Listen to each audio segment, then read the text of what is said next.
أعوذ بالله من الشيطان الرجيم. بسم الله الرحمن الرحيم. الحمد لله الذي أنزل على عبده الكتاب ولم يجعل له عوجا قيما لينذر بأسا شديدا من لدنه ويبشر المؤمنين الذين يعملون الصالحات أن لهم أجرا حسنا ماكثين فيه أبدا وينذر الذين قالوا اتخذ الله ولدا ما لهم به من علم ولا لآبائهم كبرت كلمة تخرج من أفواههم إن يقولون إلا كذبا فلعلك باخع نفسك على آثارهم إن لم يؤمنوا بهذا الحديث أسفا إنا جعلنا ما على الأرض زينة لها لنبلوهم أيهم أحسن عملا وإنا لجاعلون ما عليها صعيدا جرزا أم حسبت أن أصحاب الكهف والرقيم كانوا من آياتنا عجبا إذ أوى الفتية إلى الكهف فقالوا ربنا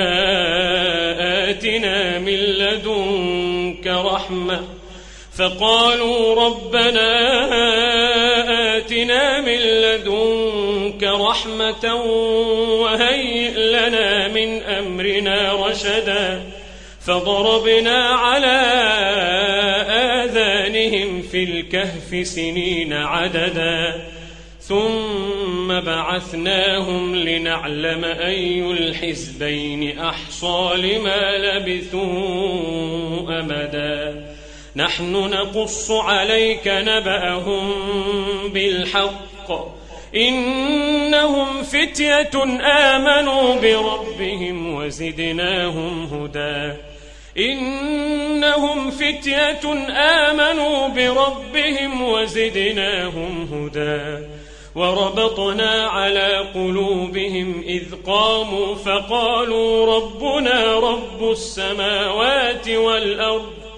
إذ قاموا فقالوا ربنا رب السماوات والأرض لن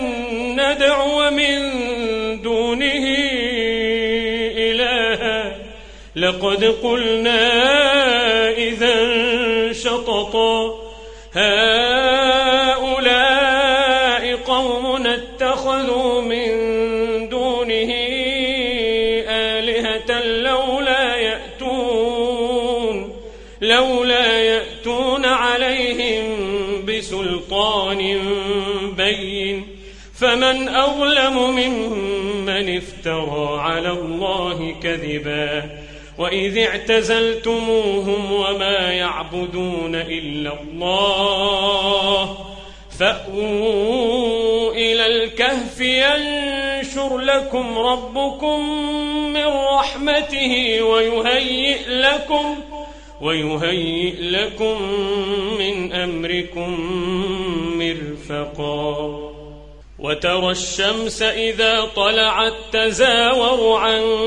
كهفهم ذات اليمين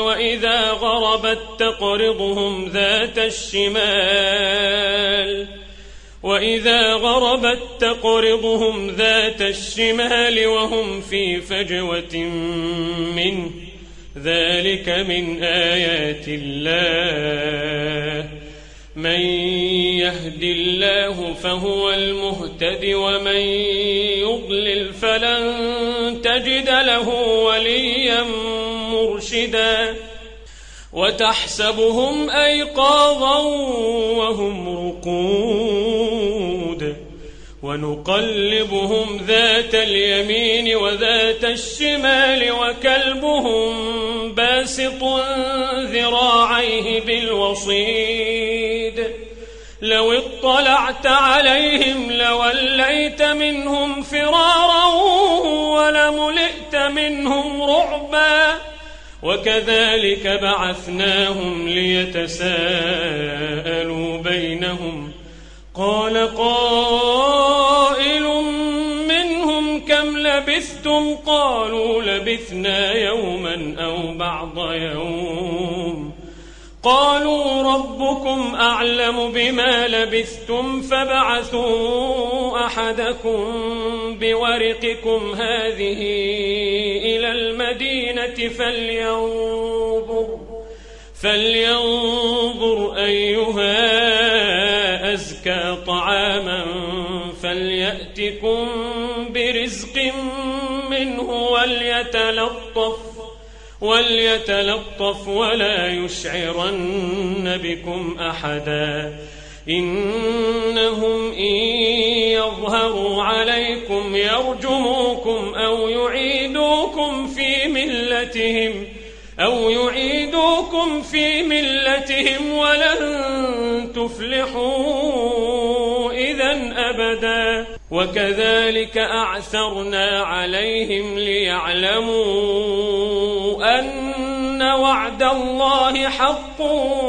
وأن الساعة لا ريب فيها إذ يتنازعون بينهم أمرهم فقالوا ابنوا عليهم بنيانا ربهم أعلم بهم قال الذين غلبوا على أمرهم لنتخذن عليهم مسجدا سيقولون 3 رابعهم كلبهم ويقولون 5 سادسهم كلبهم رجما بالغيب ويقولون 7 وثامنهم كلبهم قل ربي أعلم بعدتهم ما يعلمهم إلا قليل فلا تمار فيهم إلا مراء ظاهرا ولا تستفت فيهم منهم أحدا ولا تقولن لشيء إني فاعل ذلك غدا إلا أن يشاء الله واذكر ربك إذا نسيت وقل عسى أن يهديني ربي لأقرب من هذا رشدا ولبثوا في كهفهم 300 سنين وازدادوا 9 قل الله أعلم بما لبثوا له غيب السماوات والأرض أبصر به وأسمع ما لهم من دونه من ولي ولا يشرك في حكمه أحدا واتل ما أوحي إليك من كتاب ربك لا مبدل لكلماته ولن تجد من دونه ملتحدا واصبر نفسك مع الذين يدعون ربهم بالغداة والعشي يريدون وجهه ولا تعد عيناك عنهم تريد زينة الحياة الدنيا ولا تطع من أغفلنا قلبه عن ذكرنا واتبع هواه وكان أمره فرطا وقل الحق من ربكم فمن شاء فليؤمن ومن شاء فليكفر إنا أعتدنا للظالمين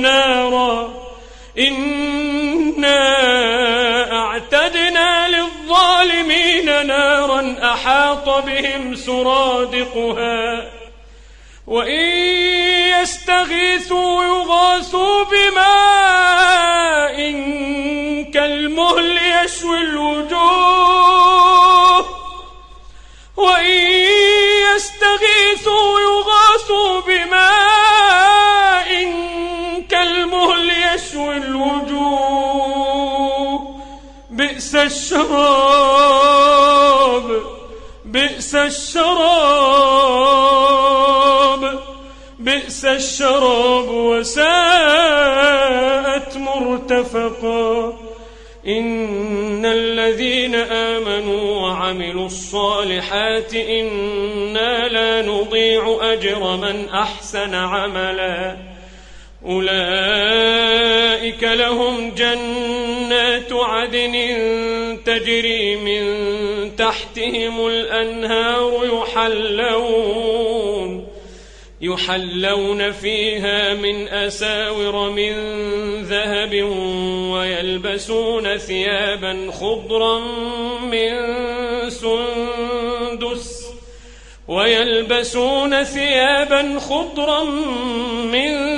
سندس واستبرق متكئين فيها على الأرائك نعم الثواب وحسنت مرتفقا. واضرب لهم مثل الرجلين جعلنا لأحدهما جنتين من أعناب وحففناهما بنخل وجعلنا بينهما زرعا كلتا الجنتين آتت أكلها ولم تظلم منه شيئا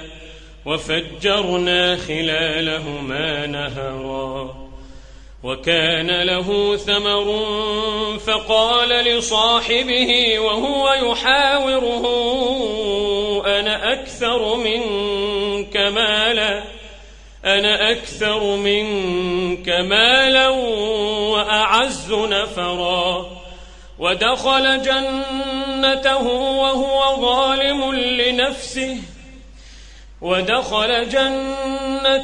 وهو ظالم لنفسه قال ما أظن أن تبيد هذه أبدا وما أظن الساعة قائمة ولئن رددت إلى ربي لأجدن خيرا منها منقلبا. قال له صاحبه وهو يحاوره أكفرت بالذي خلقك من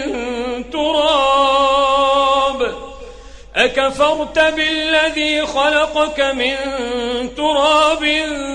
ثم من نطفة ثم سواك رجلا لكن هو الله ربي ولا أشرك بربي أحدا. ولولا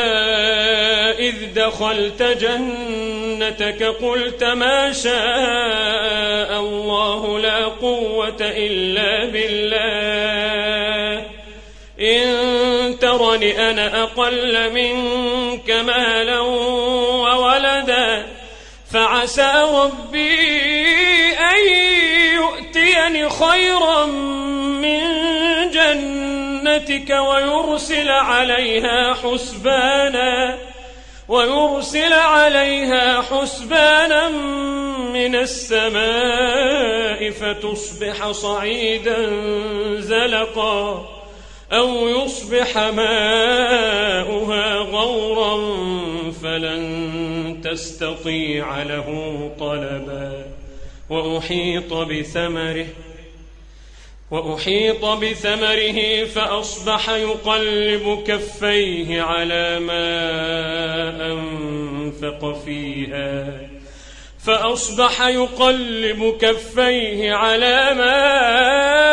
أنفق فيها وهي خاوية على عروشها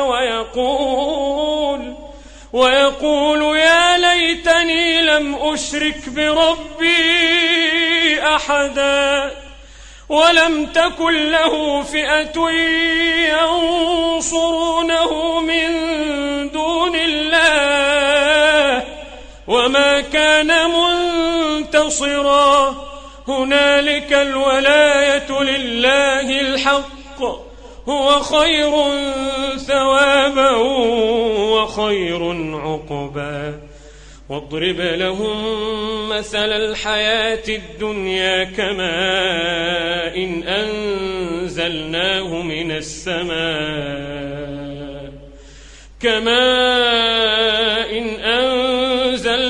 من السماء فاختلط به نبات الأرض فأصبح هشيما تذروه الرياح وكان الله على كل شيء مقتدرا. المال والبنون زينة الحياة الدنيا والباقيات الصالحات خير عند ربك ثوابا وخير أملا. ويوم نسير الجبال وترى الأرض بارزة وحشرناهم فلم نغادر منهم أحدا وعرضوا على ربك صفا لقد جئتمونا كما خلقناكم أول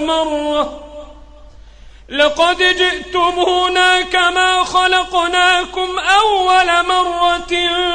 بل زعمتم أن لن نجعل لكم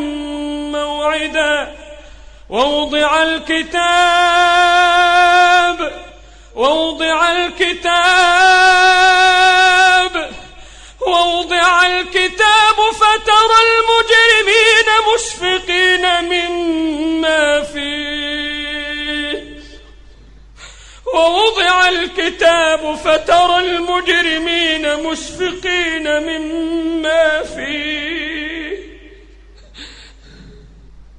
فترى المجرمين مشفقين مما فيه ويقولون يا ويلتنا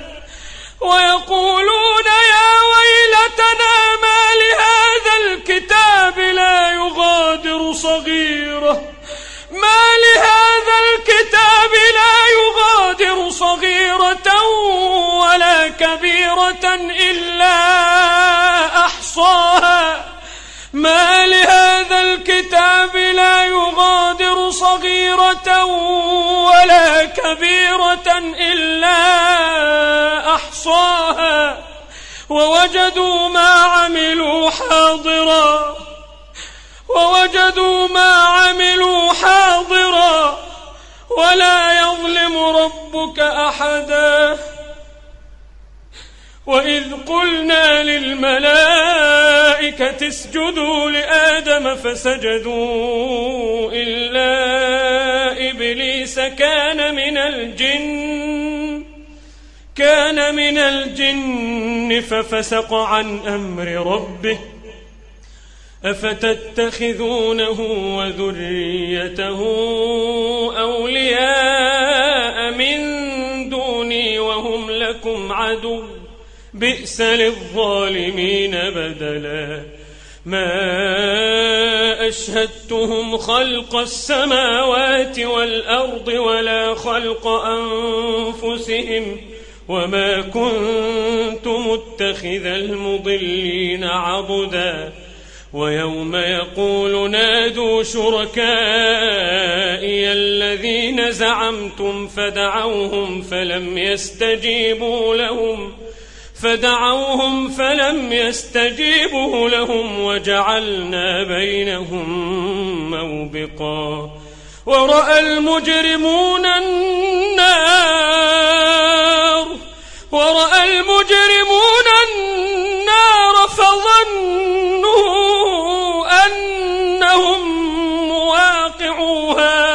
فظنوا أنهم مواقعوها ولم يجدوا عنها مصرفا. ولقد صرفنا في هذا القرآن للناس من كل مثل وكان الإنسان أكثر شيء جدلا. وما منع الناس أن يؤمنوا إذ جاءهم الهدى ويستغفروا ربهم إلا أن تأتيهم سنة الأولين أو يأتيهم العذاب قبلا وما نرسل المرسلين إلا مبشرين ومنذرين ويجادل الذين كفروا بالباطل ليدحضوا به الحق واتخذوا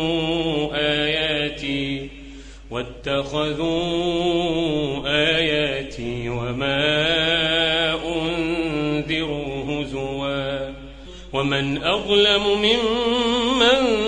ذكر بآيات ربه فأعرض عنها ونسي ما قدمت يداه إنا جعلنا على قلوبهم أكنة أن يفقهوه وفي آذانهم وقرا إنا جعلنا على قلوبهم أكنة أن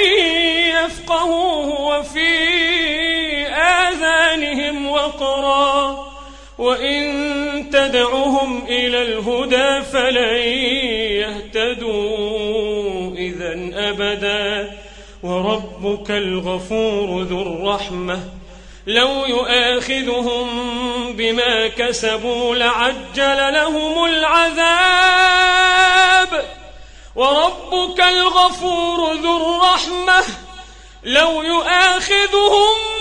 بما كسبوا لعجل لهم العذاب بل لهم موعد لن يجدوا من دونه موئلا وتلك القرى أهلكناهم لما ظلموا وجعلنا لمهلكهم موعدا وإذ قال موسى لفتاه لا أبرح حتى أبلغ مجمع البحرين أو أمضي حقبا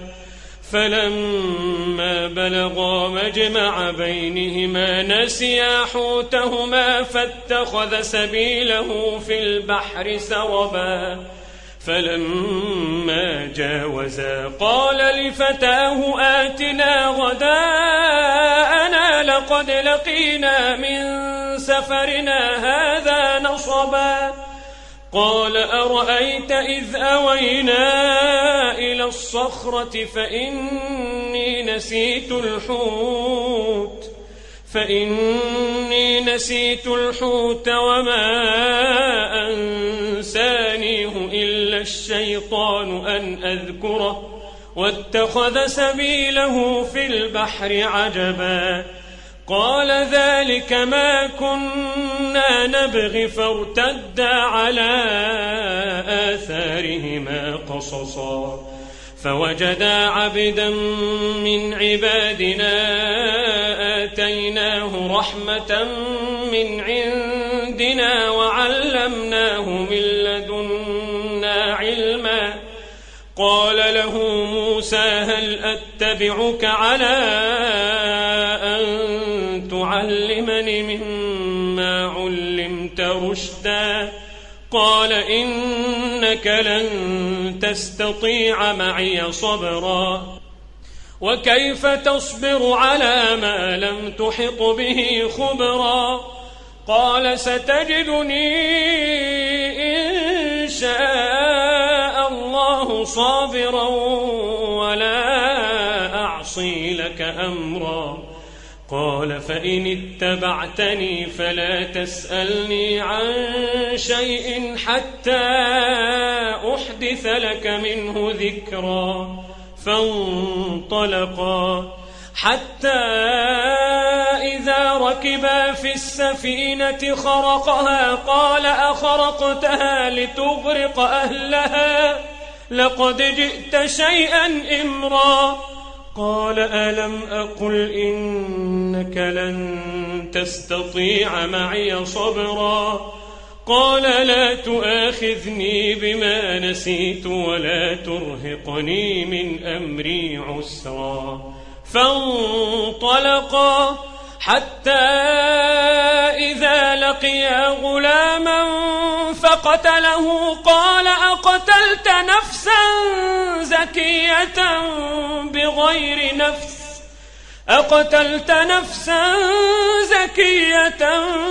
بغير نفس لقد جئت شيئا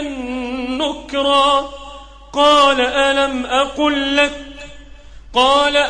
أقل لك إنك لن تستطيع معي صبرا. قال إن سألتك عن شيء بعدها فلا تصاحبني قد بلغت من لدني عذرا. فانطلقا حتى إذا أتيا أهل قرية استطعما أهلها فأبوا أن يضيفوهما فوجدا فيها جدارا يريد أن ينقض فأقامه. قال لو شئت لاتخذت عليه أجرا. قال هذا فراق بيني وبينك سأنبئك بتأويل ما لم تستطع عليه صبرا. قال هذا فراق بيني وبينك سأنبئك بتأويل ما لم تستطع عليه صبرا. أما السفينة فكانت لمساكين يعملون في البحر فأردت أن أعيبها وكان وراءهم ملك يأخذ كل سفينة غصبا. وأما الغلام فكان أبواه مؤمنين فخشينا أن يرهقهما طغيانا وكفرا. فأردنا أن يبدلهما ربهما خيرا منه زكاة وأقرب رحما. وأما الجدار فكان لغلامين يتيمين في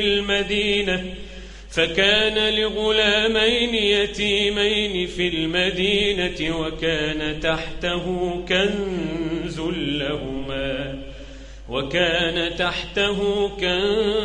لهما وكان أبوهما صالحا. فأراد ربك أن يبلغا أشدهما ويستخرجا كنزهما رحمة من ربك وما فعلته عن أمري ذلك تأويل ما لم تسطع عليه صبرا. ويسألونك عن ذي القرنين قل سأتلو عليكم منه ذكرا. إنا مكنا له في الأرض وآتيناه من كل شيء سببا فأتبع سببا حتى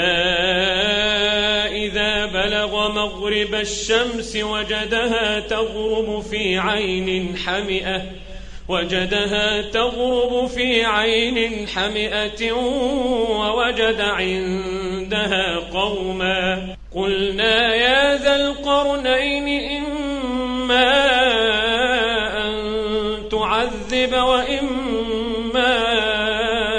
أن تتخذ فيهم حسنا. قال أما من ظلم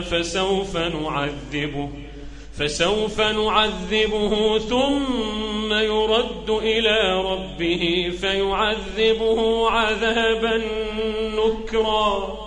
وأما من آمن وعمل صالحا فله جزاء فله جزاء الحسنى وسنقول له من أمرنا يسرا ثم أتبع سببا حتى إذا بلغ مطلع الشمس وجدها تطلع على قوم لم نجعل لهم من دونها سترا كذلك وقد أحطنا بما لديه خبرا ثم أتبع سببا حتى إذا بلغ بين السدين وجد من دونهما قوما لا يكادون يفقهون قولا قالوا يا ذا القرنين إن يأجوج ومأجوج مفسدون في الأرض فهل نجعل لك خرجا على أن تجعل بيننا وبينهم سدا قال ما مكني فيه ربي خير فأعينوني بقوة أجعل بينكم وبينهم ردما آتوني زبر الحديد حتى إذا ساوى بين الصدفين قال انفخوا حتى إذا جعله نارا قال آتوني أفرغ عليه قطرا حتى إذا جعله نارا قال آتوني أفرغ عليه قطرا فما استطاعوا أن يظهروه وما استطاعوا له نقبا قال هذا رحمة من ربي فإذا جاء وعد ربي جعله دكاء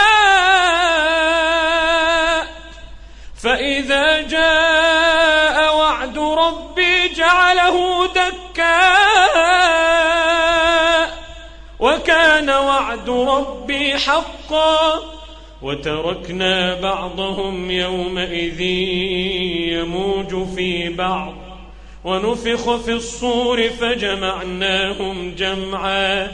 وعرضنا جهنم يومئذ للكافرين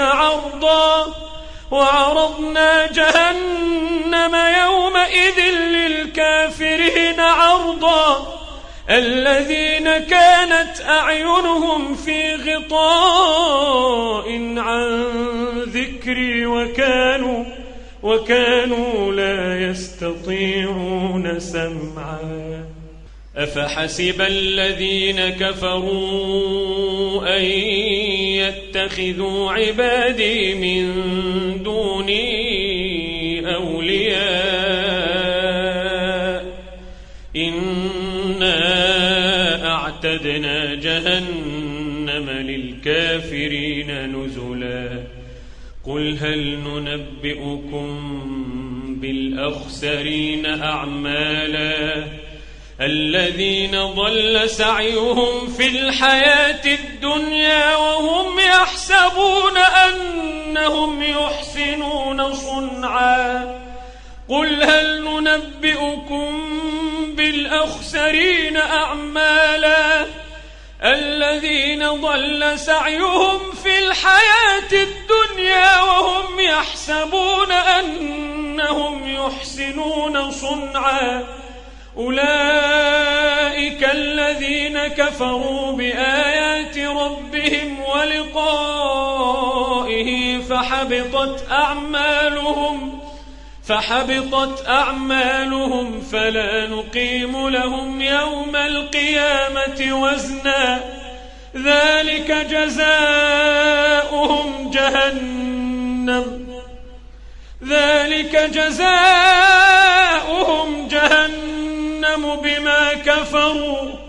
بما كفروا واتخذوا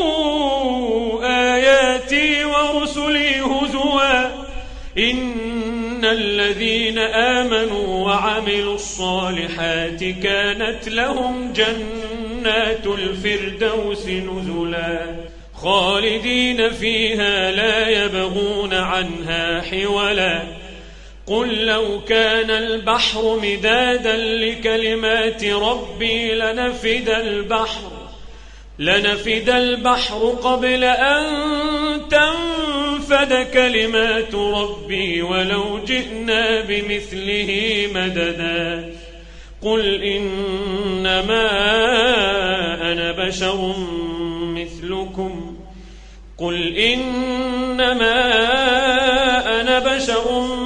مثلكم يوحى إلي أنما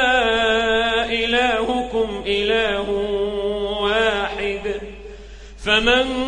كان يرجو لقاء ربه فليعمل عملا